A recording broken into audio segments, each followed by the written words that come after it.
Graça e paz, mulheres. Hoje eu gostaria de fazer uma reflexão baseada num vídeo que eu recebi ontem. E nesse vídeo trazia a alegria e a euforia de algumas mulheres de um país que faz fronteira ao sudeste do Brasil, onde elas gritavam aborto livre, comemorando a legalização do aborto em seu país. Antes de continuar, eu gostaria de deixar claro que eu não quero com esse vídeo fazer uma abordagem político-partidária. Eu tenho plena convicção de que esse não é o meu chamado, mas eu gostaria de ler apenas 3 textos bíblicos e refletir com vocês o cerne de como Deus vê as crianças em sua palavra. O primeiro está lá em Mateus, capítulo 19 e o versículo 14, onde nos diz assim: Então disse Jesus: Deixar vir a mim os pequeninos ou as crianças, porque delas é o reino de Deus. Para quem não está familiarizado com este texto, o versículo 13 mostra que algumas crianças foram levadas até Jesus para que Jesus orasse por elas. Porém, os discípulos repreendiam as crianças. Parecido com algumas ideologias defendidas por algumas hoje em dia, que filhos são empecilhos, que filhos atrapalham, que filhos dão trabalho. Mas olha qual foi a reação de Jesus.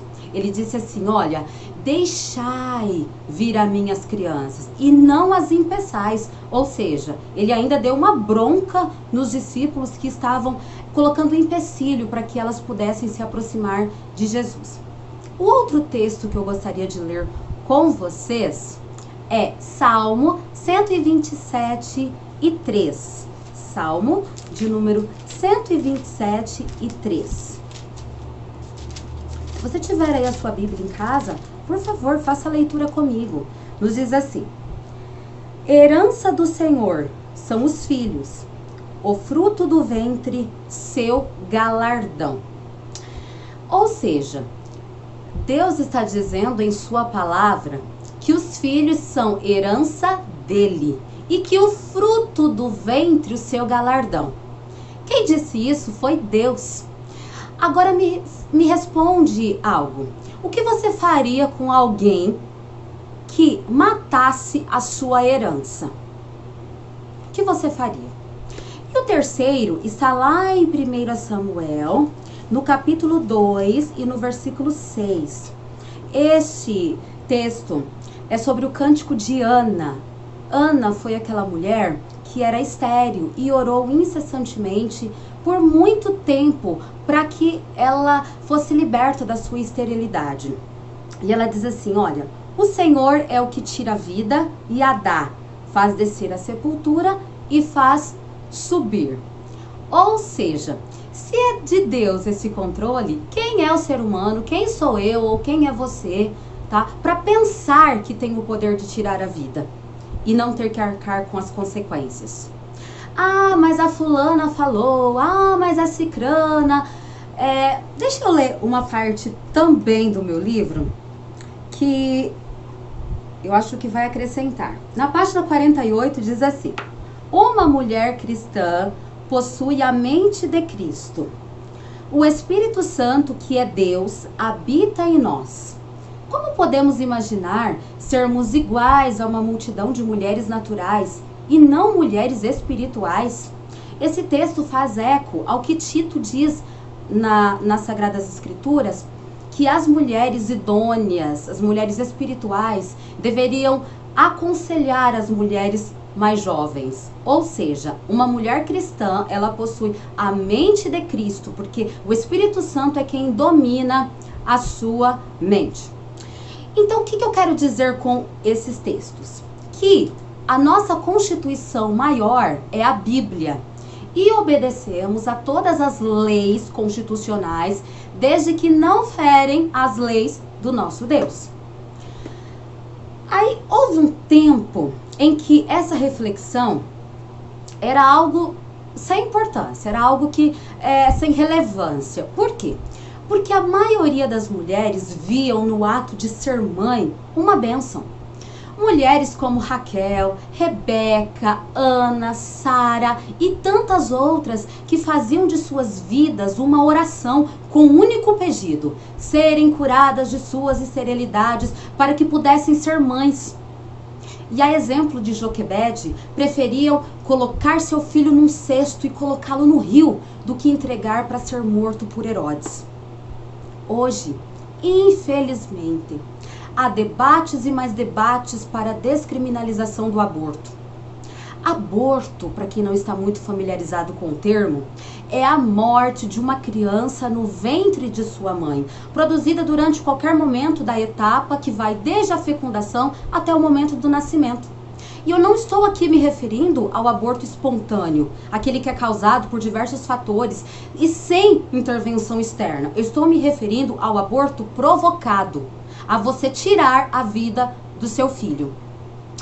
E de repente você pode estar pensando: olha, isso é coisa da Bíblia, isso é coisa dos crentes, isso é coisa do cristianismo.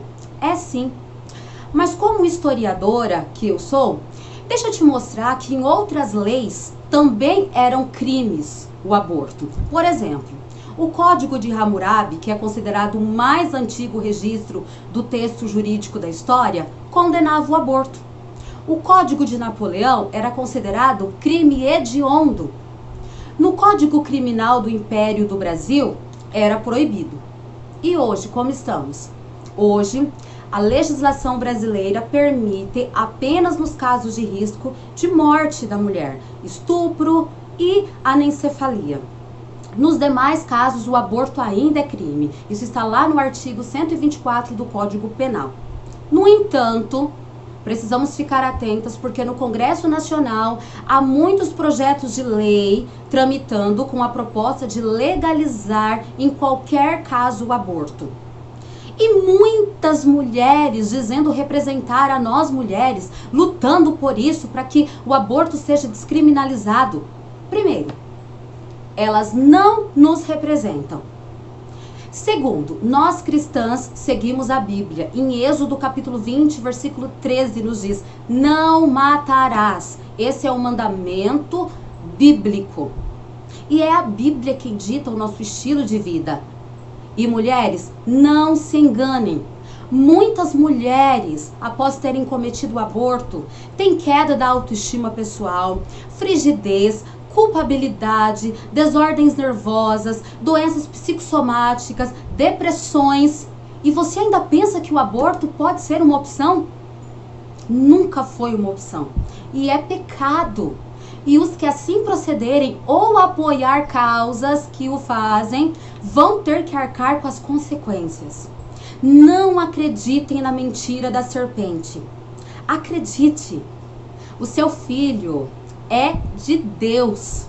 Acredite, independente da situação que você esteja passando, tem solução. Tem uma forma, tem uma saída. Se esse é o seu caso, procure uma igreja cristã. Lá você encontrará mulheres cheias do Espírito Santo que vão te ajudar.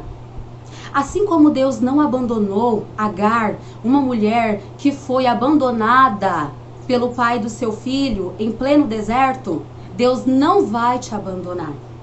Sara, mas eu já abortei, eu estou condenada. Há perdão para você. A graça. E a graça que eu estou te oferecendo, ela tem nome.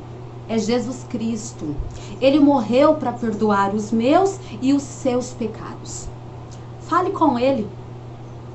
Fique com Deus. E até mais.